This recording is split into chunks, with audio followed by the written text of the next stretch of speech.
Ever thought the wholesome world of the Brady Bunch could collide with the dazzling drama of Broadway?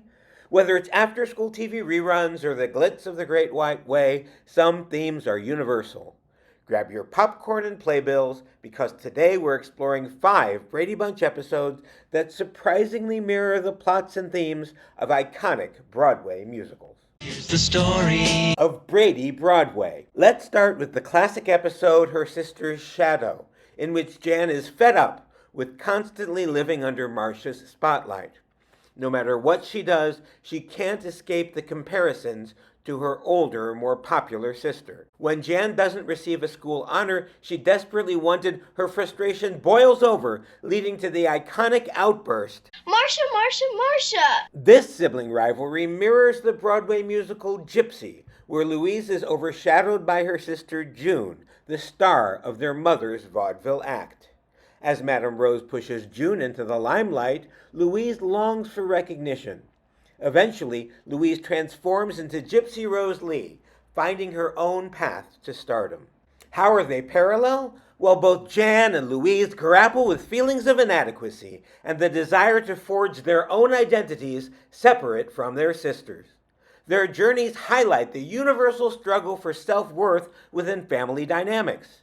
And who doesn't identify with the experience of being overshadowed and misunderstood? Of course, the fun part for Louise is she comes out on top, while Jan remains ever a middle child. Next, let's look at Adios, Johnny Bravo, in which Greg is nearly catapulted into stardom, not for his skills, but because he fits the suit.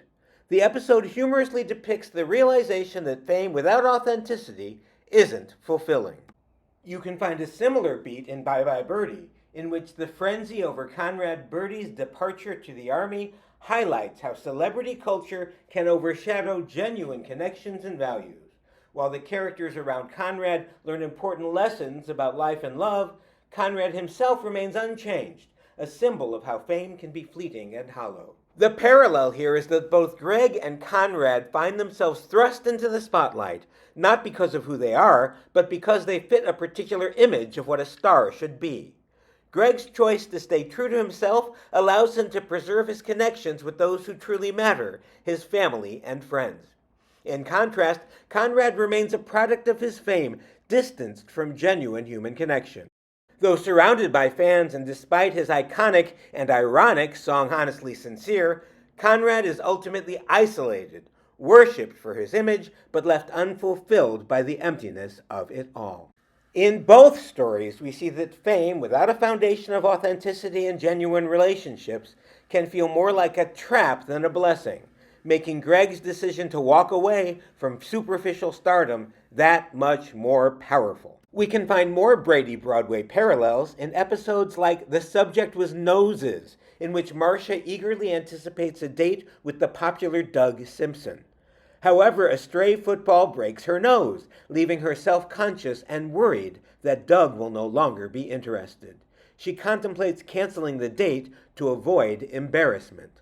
Compare that to Funny Girl, which tells the story of Fanny Brice, a talented performer who doesn't fit the conventional standards of beauty. Despite her incredible talent, Fanny struggles with her self-image and fears that her looks will hinder her personal and professional life. What's the connection? Both Marcia and Fanny deal with insecurities about their appearances affecting their relationships and success. Their stories underscore the pressure society places on women to meet certain beauty standards.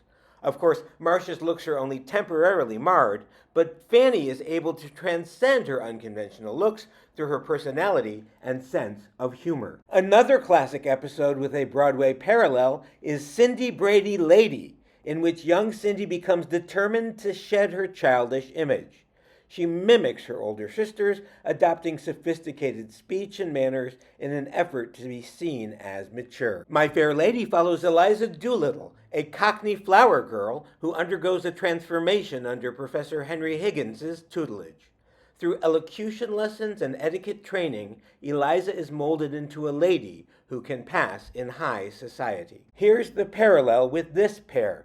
Both Cindy and Eliza embark on journeys of self-improvement, reshaping their identities through changes in speech and behavior. Their stories examine the influence of external perceptions on personal growth.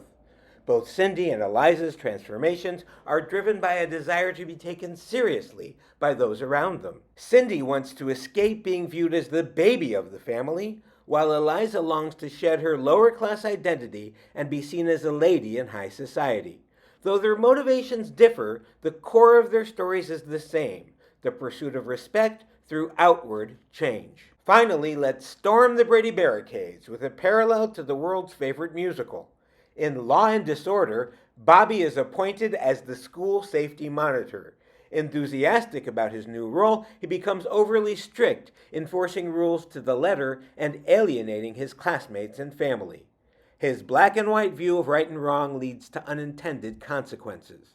See where I'm going? Les Misérables features Inspector Javert, a lawman who is obsessively dedicated to justice.